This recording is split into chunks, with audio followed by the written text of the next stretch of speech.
하나님의 아들들은 위대한 천사들도 아니고 거룩하고 고매해 보이는 성직자들도 아니며 교회 다니는 판사, 검사, 변호사도 아니며 고상한 기독교인 의사들도 아니며 엄청난 용사와 위풍당당한 장군들도 아니며 지적인 거인들과 초월적인 초인들도 아니고 오직 성령의 인도를 받는 평범한 일반인 남자들로 예수님을 그 마음에 영접하여 하나님 말씀대로 살려고 노력하며 성령의 인도하심을 구하는 일반 백성들입니다. 무릇 하나님의 영으로 인도함을 받는 사람은 곧 하나님의 아들이라. 로마서 8장 14절. I'm thinking today that many of we intellectual giants, not we, but many intellectual giants. God's people has never been great intellectuals.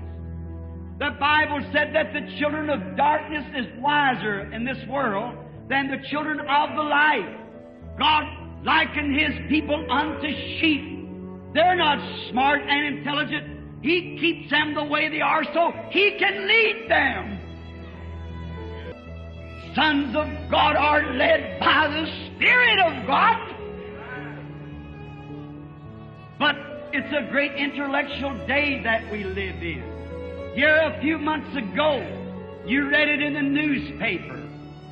Up in New York they had a trial, and two little preachers that felt led of the Lord some time ago, little fellows about like myself that hardly know their ABC.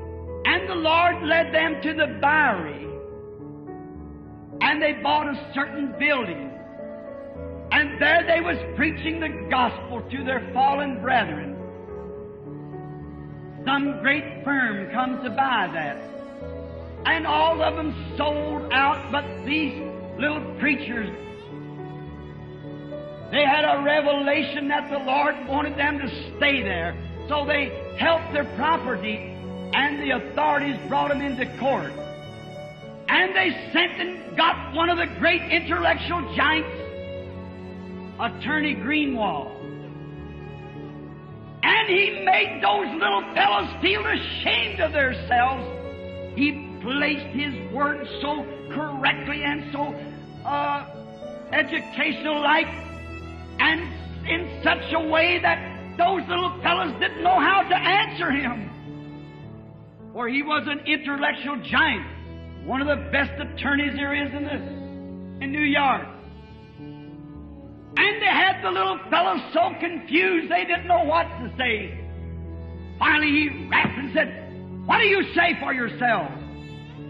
And one of the little preachers got up and held the other one's hand. And he said, "Sir, the only thing that we know that the Lord told us to take the building." And Attorney Greenwald said, "Here, stop that. We don't want no Lord in on this case." About 2 weeks later,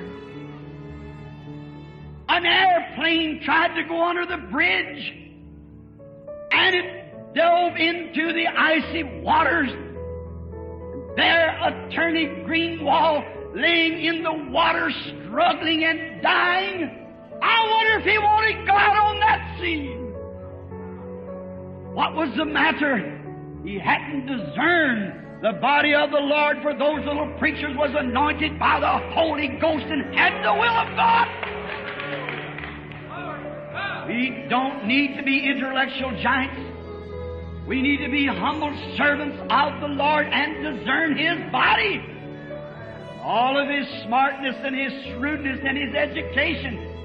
You know, the Bible said it is better for you that a millstone was hanged at your neck and you be drowned in the depths of the sea than to offend my anointed. Well, I suppose he had a lot of time to think of calling the Lord on the scene. But he didn't discern the body of the Lord. Sometimes I wonder if we intellectual Americans have enough discernment to discern right from wrong.